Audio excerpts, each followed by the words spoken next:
The golden rectangle and how we use it in woodworking for design purposes.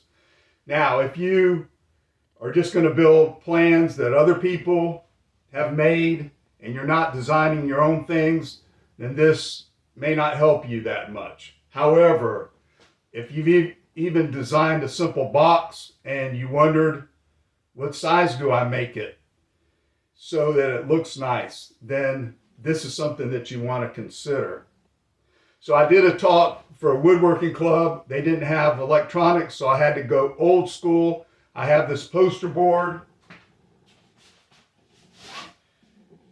that I kind of did on the golden rectangle. And I'll use this today for illustrative purposes. But in order to do that, I think it'll be better if I bring you in closer. So hang with me. Oh, also, we'll have police story time at the end. All right.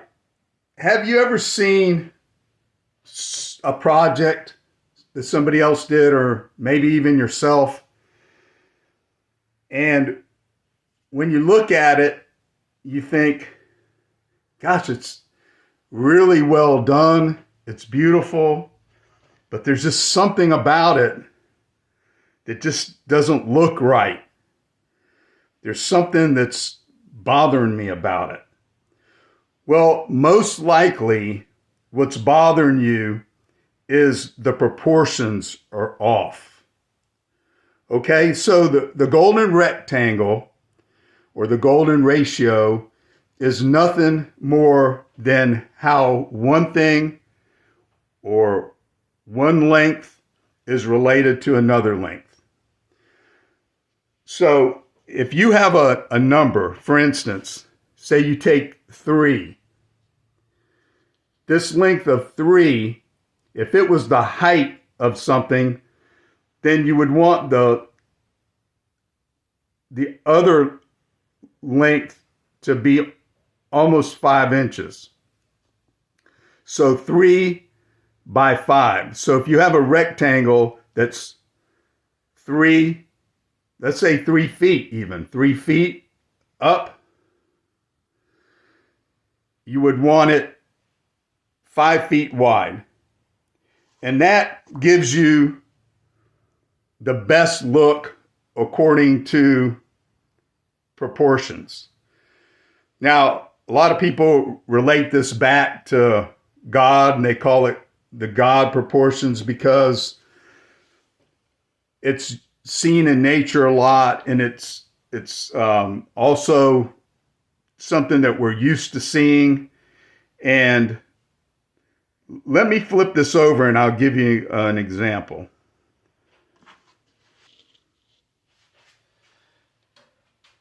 Okay, this proportion is found in nature or God's creation. It's found in a nautilus shell, seashells, pine cones, flowers, the human body, DNA, bees. Essentially, it's found everywhere. And that's why we as humans look and we say, yes, that's pleasing to the eye. Now, when it comes to design, it doesn't have to specifically be the exact dimensions, but we're just using it as a guide. Now, over here, I have some rectangles, and I would ask you which looks best for you, which looks more proportional. So most people would say B, C, or D. This looks a little long. That's obviously short. That's even starting to be on the short side. That's starting to be on the long side. So if you guess C, C is the correct answer. That is the exact golden rectangle. Now, let's go back to the other side. So again, it's nothing more than a ratio. So this, if this is 3 inches this way, then it would be 5 inches, almost 5 inches this way. And sometimes when you're designing things, if you're, say like you're doing a wood turning project or whatever, well, how high should it be to the width of it? Well, you can map yourself out a triangle. You can map yourself out a rectangle, and then you can draw your item in here, and then you can get it the way you want. Now, going a little deeper, you can divide this into even sections. In this case, I have it in the 1/6, but that's not what we're talking about today. So the golden ratio is also linked to the Fibonacci series. Fibonacci was a mathematician way back, I think in the 16th century. I may be wrong on that. Don't quote me. He was an old guy. Anyway, he found that adding 2 numbers equals the next one. So 0 plus 1 equals 1. 1 plus 2 equals 3. 2 plus 3 equals 5. 3 plus 5 equals 8. And so on to infinity.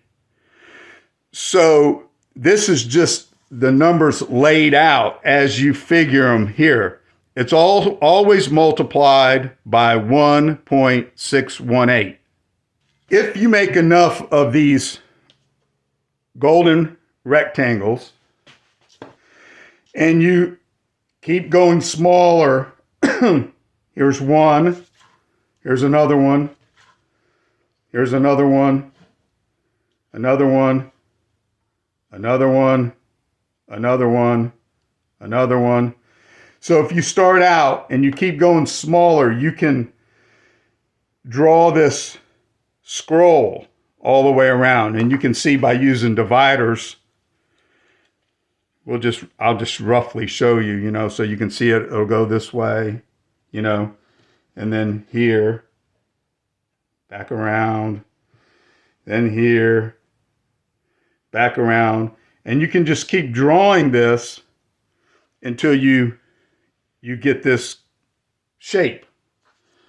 And you see this shape again in nature, like shells and all kinds of things have this numerical expression of what a lot of people believe is just the way God created things. So let me flip this around again. So how you would use that scroll is, for instance, you have this scroll here by the dark line. Well, here I've drawn in leaves, like acanthus leaves. And they follow this shape toward the inside, and then you can go toward the outside. And you see this type of scroll work on everything from gun engraving to, I remember noticing it in one of my wife's Christmas decorations, same type of thing. So it's practically everywhere. So the quicker that you see that there is a design process and you start getting your eye used to seeing it, you become more aware. It's like when you buy a new car and you've never seen it, let's just call it a Volkswagen. You buy a Volkswagen Bug and you really don't notice them on the street. You probably really don't see them much at all. And you buy one and then you notice them everywhere. You see them everywhere. Well, it's the same kind of thing. It's just an awareness. When you start understanding the principles of design, and this is just one of others, but this is a good start and a good way to kind of start training your eye to see things differently. When you start understanding this, you'll see it in architecture, even music. I'm actually a musician as well. I play trumpet, and you see it everywhere. So it pays to look this up on YouTube and watch some videos about the golden ratio and Fibonacci sequence. You also see it in the financial markets. They'll talk about Fibonacci levels. You know, if it goes down to this Fibonacci level, it's in a bear market, and if it goes to this one, it's in a bull market, and all this stuff. It's all based on the same stuff. They also make tools to help you figure the Fibonacci golden ratio without having to do the math. For instance, this little tool here, the Fibonacci gauge, you'll notice that if you put it here and here, this short side to this long side, see? So you don't actually have to do the math. You can even make these out of wood. I have a friend of mine who made one out of wood, and it works just as well as this one. So the next time you go to make something, consider this. Even if it's something as simple as a box. If you get the box in the right proportion, you have a good start.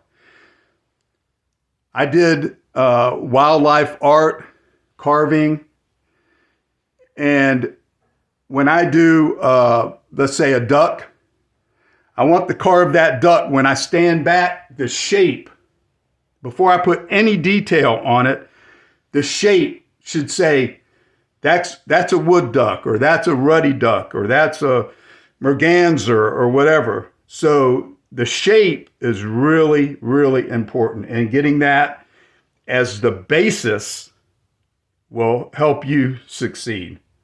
So anyway, hope that helps you. Let's go on to police story time. All right, so police story. So years back, I think I was a corporal or sergeant on the road. I can't remember, but I was a supervisor, and I heard one of my deputies pulling over a car.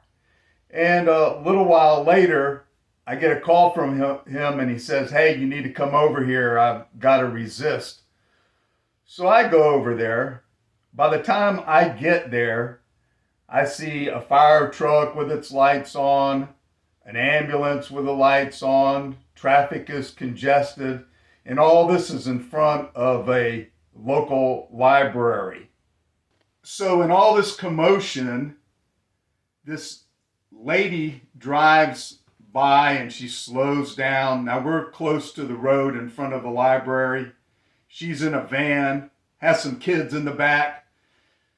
So she's just nosy. She rolls her window down and she looks at Mike and she goes, "Is everything okay?"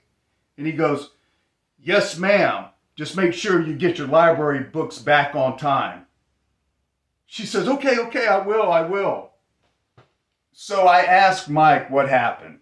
He said he pulled this car over, and I think he got this young kid on some drug charges. He's a small, little, slight 20-year-old, maybe about 110, 120 pounds. And he put him in the back of his car. He handcuffed him in the front. Well, that was his first mistake. So then the kid's in the back and it's caged and it's got plexiglass and he's complaining that it's hot. So Mike takes pity on him and he puts the window down halfway on each side. Mistake number 2. So while Mike is engaged in doing his paperwork and not really paying enough attention, this young kid starts working his way out of the passenger side window in the back. By the time Mike realizes it, he's halfway out. And by the time Mike gets the door open, he's falling down outside. So Mike gets around the car as quick as he can. Now Mike's a big guy, and by the time he gets around to the other side, this kid has hit the pavement and gotten back up and started to run. Well, he certainly could outrun Mike. So Mike takes the opportunity, the only one that he has, and he gives him a Dick Butkus tackle from the very pit of hell. He drives this kid into these big landscape timbers, like the 8x8 landscape timbers, which is bad enough, but as he does it and the kid hits it, it rips off the top of his ear.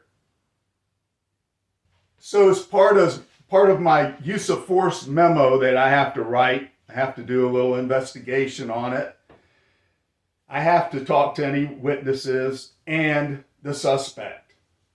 So I go to the suspect, this young kid, and I ask him what's wrong. Well, he's crying, he's carrying on, he's all upset.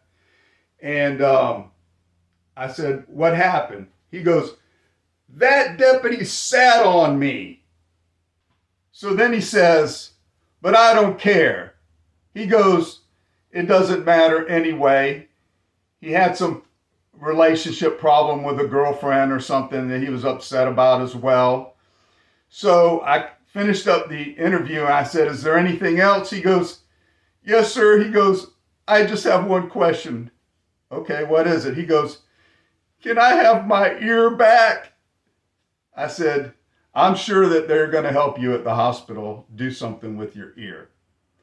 So anyway, it just doesn't pay. Take the ride to jail and be done with it. You'll be a lot better off. All right, you guys take care. See you on the next one.